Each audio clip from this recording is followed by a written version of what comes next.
un coureur, Patrick. Un coureur est tombé dans le ravin, Patrick. Sur notre gauche. Un coureur est tombé. Un coureur est tombé. Il s'agit d'un coureur. Attendez, je vais regarder descendre de ma moto. Oui, je vais attendre. Je regarde bien Alex Zoule. Avec l'attaquant de Schleck, là, c'est Nibali le premier à sauter dans sa roue. Frank Schleck est juste derrière. Et Alberto Contador qui vient de partir. Lance Armstrong est lâché. Lance Armstrong est lâché.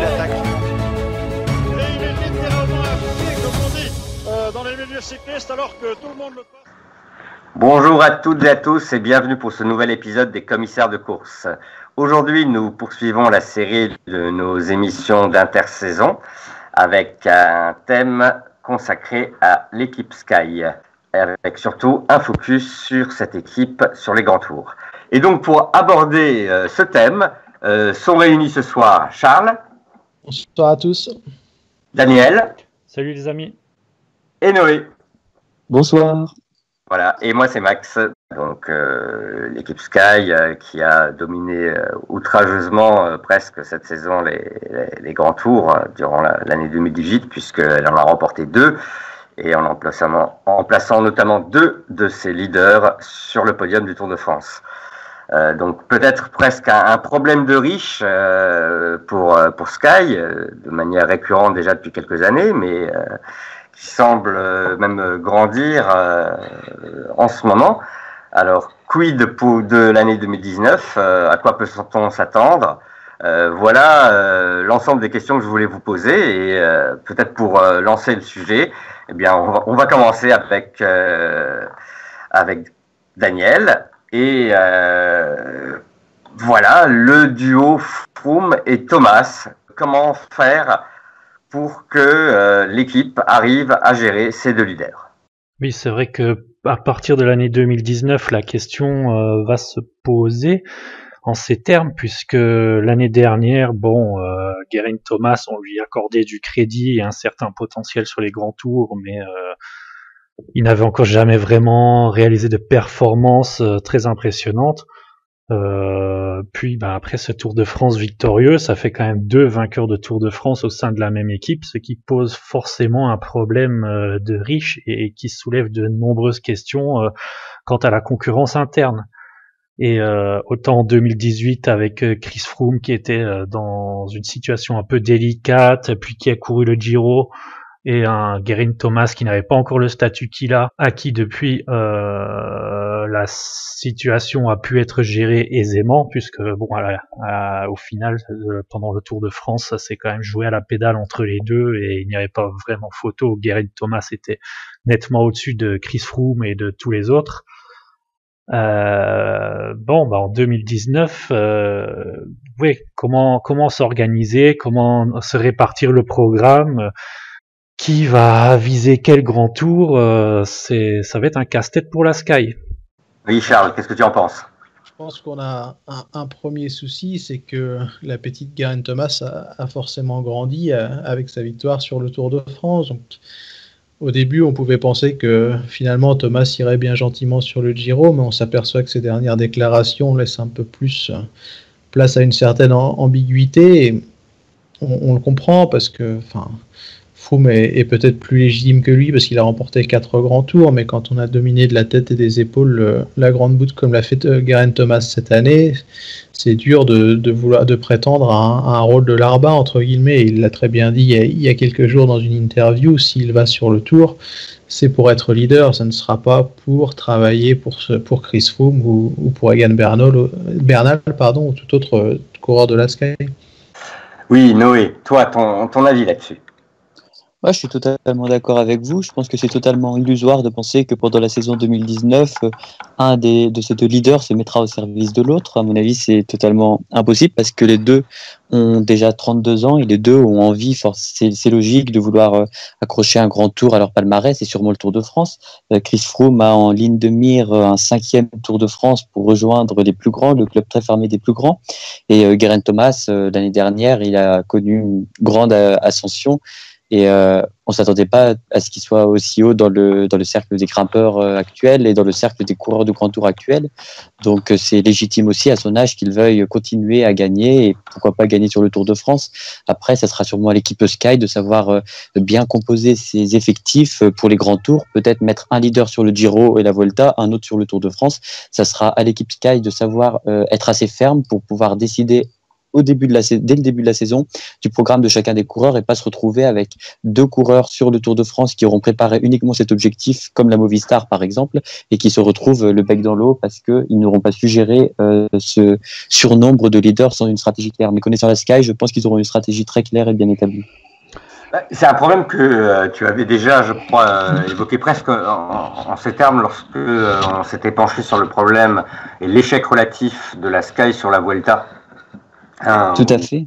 On se demandait s'il n'y avait pas une autre façon peut-être d'organiser le programme de saison de l'ensemble de ces coureurs talentueux, parce que voilà, on a avec Froome et Thomas déjà un duo redoutable, et on a vu que cette année en plus, malgré tout ça, alors que c'était pas évident de se faire une place au milieu de ces 2 champions qui se sont taillés un palmarès impressionnant cette année, au milieu de tout ça, quand même, il y en a un qui a réussi à surnager, notamment sur le Tour de France, c'est Egan Bernal. Donc, à voir aussi comment vont-ils faire pour ménager un peu les ambitions de tous ces hommes. Alors, en rajoutant Bernal dans l'équation, ça complexifie encore un peu plus les choses, peut-être, ou ça les simplifie pour vous. Mais là, je ne suis pas tout à fait d'accord avec ce que dit Noé, c'est que c'est pas forcément un problème pour la Sky d'aligner à la fois Froome et à la fois Thomas sur le Tour de France, puisqu'on a vu le résultat cette année, ça a très bien marché. Alors certes, fait que Froome sorte du Giro avec, entre guillemets, un petit peu affaibli et seulement à la 3e place du Tour de France, ça a facilité les choses. Et c'est peut-être pas très raisonnable de miser à les 2 coureurs, ces 2 leaders sur le Tour de France dès le début de l'année. Mais je pense pas que ce soit quelque chose qui soit totalement exclu quand même de leur côté. Je suis pas d'accord, la situation, juste réagir là-dessus, la situation était quand même vraiment différente l'année dernière, justement avec Froome qui avait fait, tu l'as dit, le Giro juste avant, et donc qui avait le Giro dans les jambes, et Thomas, on ne savait pas le niveau qu'il aurait sur le Tour de France, on ne pouvait pas penser forcément qu'il aurait été le meilleur grimpeur du Tour, et le meilleur coureur en général du Tour de France, donc forcément il y avait Froome à côté, il y avait ces 2 leaders-là, mais aujourd'hui on sait que pour l'an prochain, s'ils connaissent la même préparation, s'ils ont le même état de forme, ils seront tous les 2 en très très grandes conditions, et pour le coup, on peut mal imaginer qu'il y en ait un des 2 qui veuille se soumettre à l'autre. Et on peut penser que l'équipe Sky aurait été embêtée sur ce Tour de France si par exemple Froome avait attaqué alors qu'avec Thomas derrière ou le contraire. Ils ont réussi à gérer ça, mais c'est parce qu'il y avait des incertitudes avant le début de ce grand tour-là. Sans incertitude, je doute qu'il y ait moins de risques. Ouais, tu as raison de souligner qu'au départ, même si Thomas était le leader bis, mais il n'était pas sur un pied d'égalité avec Froome. Je crois que ça a été signalé dans pas mal d'interviews ces derniers temps. Je pense que vous en avez pris connaissance. Je vois que vous dites tous oui, oui. Oui, Thomas a lui-même confirmé récemment, oui.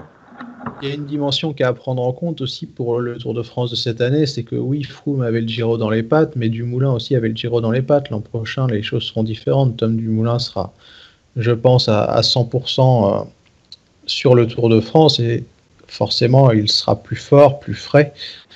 Et du coup, si tu mets Thomas et Froome sur un pied d'égalité jusqu'au bout, je suis pas sûr qu'ils puissent se dépatouiller d'un Tom Dumoulin en grande forme, sans oublier Primož Roglič qui aura pris l'expérience d'une année supplémentaire et fera forcément partie des candidats à la victoire. Et on aura un tour un peu différent de cette année, puisque on aura moins de plaines, donc les grimpeurs seront forcément moins désavantagés, on aura beaucoup d'arrivées en altitude, beaucoup de sommets à plus de 2000 mètres, donc on aura forcément un tour différent. Ça me paraît compliqué, surtout avec les équipes de 8, de miser sur deux personnes. Et est-ce que vous pensez que la typologie du Tour et du Giro peuvent entrer en compte au moment de décider le programme de chacun des 2 leaders? C'est 2 courses qui seront... Enfin, vous me dites si vous n'êtes pas d'accord, mais 2 courses qui seront très dures, je trouve, l'an prochain. avec beaucoup de sommets en haute altitude, beaucoup de grosses étapes de montagne. Donc, je sais pas trop si ça peut jouer, parce qu'au final, je trouve que les deux courses se ressemblent plus ou moins. Ouais, il y a plus de chronos sur le Giro, mais c'est des chronos. C'est des chronos en côte. Voilà. Du coup, ça, c'est pas. Et puis, en très haute altitude, je ne sais pas si on peut déterminer dès maintenant si Thomas est meilleur que Froome ou le contraire. On a vu l'année dernière qu'on ne pensait pas que Thomas serait si fort dans la haute altitude. Au final, il a été très fort. Donc, c'est compliqué aussi de pouvoir... on ne connaît pas parfaitement je pense, le profil de Thomas en haute montagne. On ne peut pas déterminer aujourd'hui si un Giro ou un Tour lui serait plus favorable, hormis le contre-la-montre qui pourrait faire pencher la balance d'un côté ou de l'autre. Pour moi, il y a deux... Vas-y, Daniel, pardon. On aurait tendance à dire que c'est un rouleur, mais au final, c'est aussi le meilleur grimpeur du dernier Tour de France. Donc, c'est un peu compliqué de dire, vas-y, tu es rouleur, va sur le Giro puisqu'il y a plus de chronos. Enfin, je sais pas. Tout à fait. Et pour moi, il y a deux interrogations principales par rapport à Geraint Thomas. La première, c'est est-ce que sa victoire, c'était un one-shot, dans le sens où est-ce qu'il sera capable de se remotiver et d'avoir la même forme physique, ou alors est-ce que tout simplement il était dans la forme physique de sa vie et qu'on ne le retrouvera pas, surtout à plus de 30 ans, ça peut être assez compliqué. Et l'autre question que je voulais souligner, enfin l'interrogation plutôt, c'est comment peut évoluer Geraint Thomas sur la répétition d'ascension très dure et très élevée. Là, on l'a pas encore vu sur ce terrain-là, donc peut-être qu'il sera le plus fort aussi, mais peut-être aussi qu'il sera en difficulté dans cette répétition de col et de difficulté. Je sais pas trop ce qu'on peut attendre. Alors avant de parler de laisser la parole à Daniel, c'est vrai que je voulais revenir à ce que tu viens de dire par rapport à la motivation de Geraint Thomas. Il faut savoir, par exemple, que pour quelqu'un comme Wiggins, l'entraînement Sky, sans qu'on rentre dans les détails, on sait quand même que c'est quelque chose qui lui a beaucoup pesé, qui lui a demandé beaucoup de sacrifices. Et on a bien vu que il a été capable de faire ça une année, on va dire une année et demie, mais que ensuite c'était pas quelque chose qui lui convenait. C'est quelque chose peut-être de très exigeant pour certains types de coureurs, et puis qui demande vraiment d'être tout le temps sur la brèche. On sait que Wiggins c'est un petit côté quand même bon vivant et que du coup ça cadrait mal avec l'exigence de ce type d'entraînement. Thomas, c'est un bon vivant aussi, il aime le rugby, il aime aller dans les pubs, il aime s'amuser, ce qui est une très bonne chose. Mais par exemple, pour moi, il y a quelque chose qui a été criant cette année après le Tour, c'est la forme de Geraint Thomas. Je ne sais plus si c'était sur le Tour of Britain ou sur le Tour de Pologne. Il était complètement à la rue. Jamais on a vu un Chris Froome quelques semaines après un objectif réussi être autant dans le dur et autant en méforme, autant en surpoids, seulement quelques semaines après un objectif. Donc là, tu vois, dans l'interview que j'ai lue, il disait qu'il avait coupé pendant 10 semaines. Je trouve que c'est absolument énorme. Et est-ce qu'il sera capable de se remettre à l'entraînement, surtout quand on a vraiment rempli l'objectif de sa vie, entre guillemets? Est-ce qu'on peut se remotiver? Est-ce qu'on trouve la même motivation? Enfin, c'est des questions que je me pose. C'est vrai ce que vous dites. J'avais un peu oublié cette problématique-là, mais je crois que sur les photos que j'ai vu passer de Thomas dernièrement, il avait l'air d'avoir pris un peu d'embonpoint. Sur le Saitama, oui. Il est réputé pour être un bon vivant et aimer la bière. Alors bon, après, il faut se méfier des photos hors saison, etc. Mais on n'est pas à l'abri d'une surprise quand même l'année prochaine où effectivement il aurait du mal à retrouver la grande forme et son poids de forme surtout. Donc c'est aussi une donnée à prendre en compte et que Sky ne manquera pas de prendre en compte. La force de Froome, je trouve, c'est qu'il se laisse vraiment jamais aller au point où ça peut le mettre en difficulté pour la préparation de la saison suivante. Jamais on le verra vraiment avec trop d'embonpoint ou en grosse méforme, parce qu'il sait les sacrifices que ça engendre derrière et la difficulté qu'on a à revenir au top. Donc là, c'est l'objectif du 5e tour. Je pense que ça lui tient à cœur. On l'a vu, on a vu qu'il en parlait à droite, à gauche. Donc à mon avis, c'est sa détermination va prévaloir dans cette entre guillemets dans cette lutte. D'accord. Du coup, la place de Bernal l'année prochaine, puisqu'on l'a quand même vu monter en puissance, il y a quand même 3 grands tours dans l'année, assez peut-être pour se partager entre les 3, ou alors on laisse Froome et Thomas expliquer déjà entre eux sur le plus grand des 3. Comment vous voyez la chose du coup? Vas-y Noé. Non, je voulais dire que je pense qu'au contraire de Thomas et Froome, Bernal peut encore cette année se permettre de faire l'équipier pour pour un des leaders, quitte à être leader sur le tour suivant. Par exemple, j'imagine bien un Bernal équipier encore une fois sur le Tour de France, mais qui enchaînerait avec une Volta en tant que leader, ou équipier sur le Giro, peut-être plus probablement avec le Tour pour pouvoir couper, et une Volta ensuite en tant que leader. Ce que ne feront pas sûrement les deux autres leaders. Donc, je pense qu'il y aura pas beaucoup de mal à trouver sa place l'année prochaine, surtout que j'imagine que notamment sur la Vuelta, il aura beaucoup de champs libres. Je doute que Geraint Thomas et Froome visent la Vuelta comme grand objectif de saison, contrairement à lui. Donc, je me fais pas trop de soucis pour lui, honnêtement. Oui, ça devrait être faisable, effectivement. Charles? Ouais, il y a une question que j'aimerais soulever, que je me pose depuis quelques semaines, c'est quel leader, en fait, Froome ou Thomas, a envie d'avoir Bernal dans les pattes au départ d'un GT? Que le problème, il peut être là pour moi. T'imagines, t'es Geraint Thomas, tu vas sur le Giro, tu sais que t'as Bernal. T'as 8 chances sur 10 qu'il soit plus fort que toi. Du coup, qu'est-ce qui se passe dans ces cas-là? Tu te retrouves à l'arbiner pour lui par la force des choses. Est-ce que Froome a envie de voir Bernal au départ du Tour de France? Un tour très montagneux où on va pas perdre beaucoup d'influx en première semaine. J'en suis pas sûr non plus. Autant l'an passé, cette année, pardon, on est toujours en 2018, ça l'a arrangé parce que ça l'a aidé en haute montagne, mais Bernal sera forcément plus fort l'an prochain, avec plus d'expérience. Donc t'es fou, mais est-ce que tu as envie de l'avoir dans les pattes? Bah, on a vu cette année que Bernal était, comment dire, d'une belle fidélité envers Froome dans les moments difficiles, je trouve. Après, ouais, je le verrais quand même plutôt faire le Giro cette année en compagnie de Geraint Thomas, et effectivement c'est la route qui parlera à ce moment-là. Il commencera certainement comme le leader bis, et puis peut-être qu'il prendra des commandes au fil de la course. Est-ce que c'est pas pour ça que Thomas préfère aller sur le Tour, parce qu'il préfère avoir Froome que Bernal dans les pattes? Sur le Tour, il y a trop de contre-la-montre, je pense, pour Bernal encore, parce que Bernal n'a pas le niveau contre-la-montre, donc pour être un grand leader sur un grand tour, ça peut être encore assez compliqué. Peut-être le Giro, effectivement, ou la Vuelta pour lui.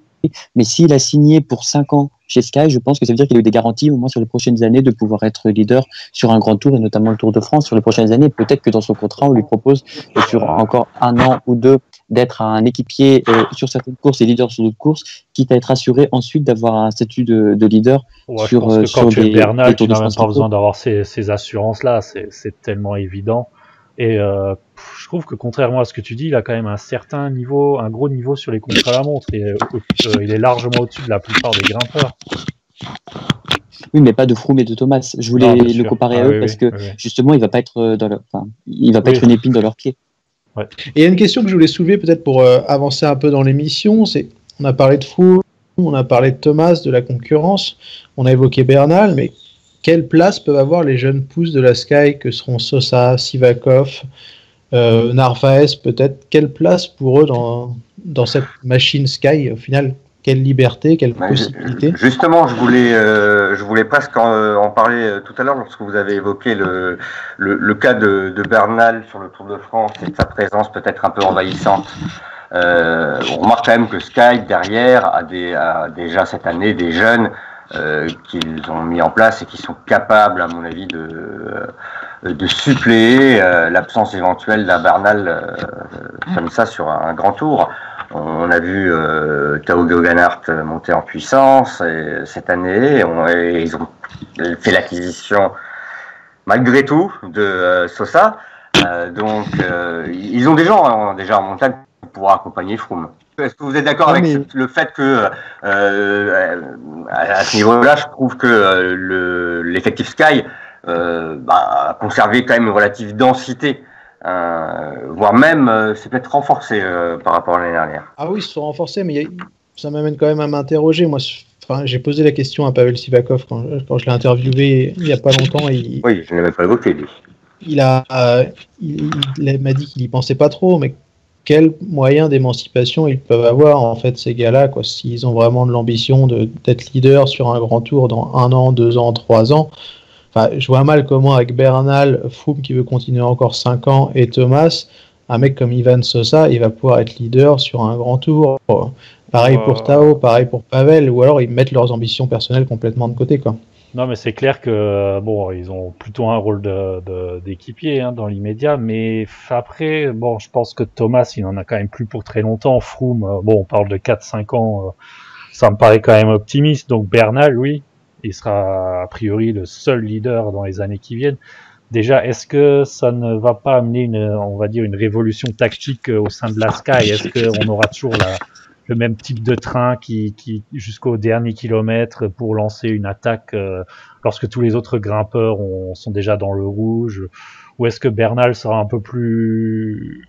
Bref, Bernal peut très bien adopter une autre tactique, une autre approche que Froome et Thomas, même si la leur a largement fait ses preuves. Donc en tout cas, c'est une interrogation qui peut se poser.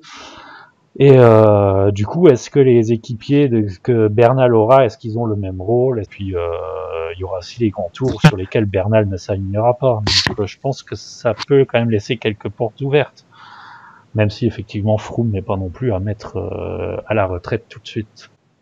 Ouais, et puis la Sky a de l'argent, il faudra voir qui recrute derrière Froome et Thomas aussi. Je pense pas qu'ils se contenteront d'avoir juste Bernal.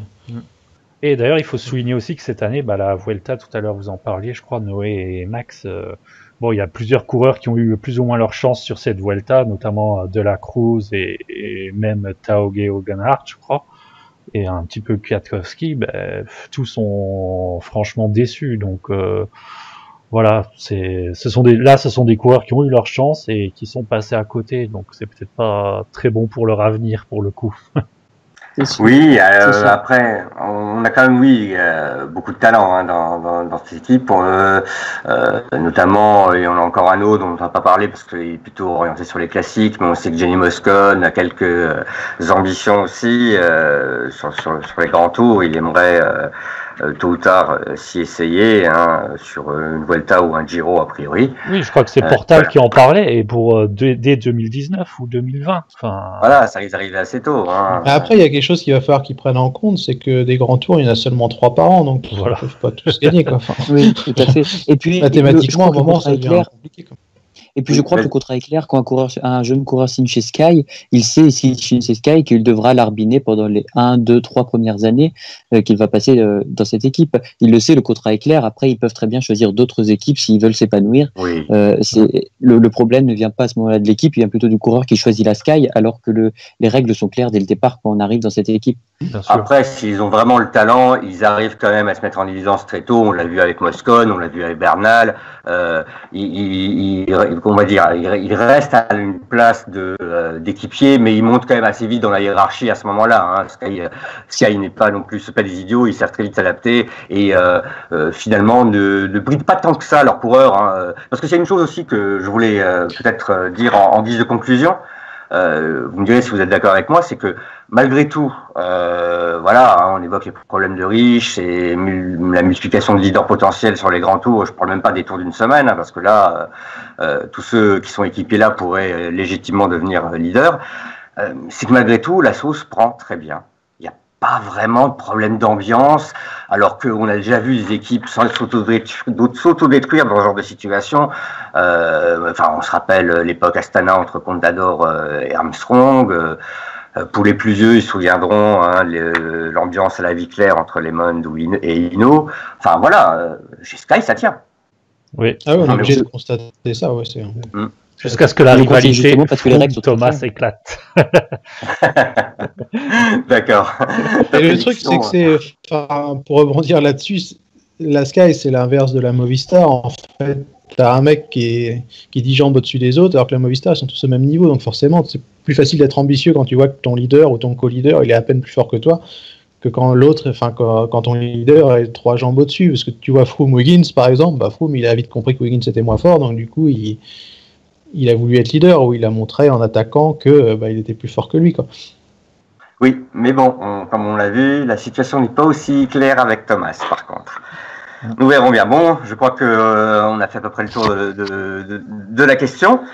Je ne sais pas si vous vouliez peut-être rajouter une dernière chose. Pour moi, ça me paraît à peu près bon. Voilà, de toute manière, nous allons très vite nous retrouver pour encore d'autres émissions thématiques jusqu'au début du mois de janvier, pour vous faire patienter jusqu'à la reprise.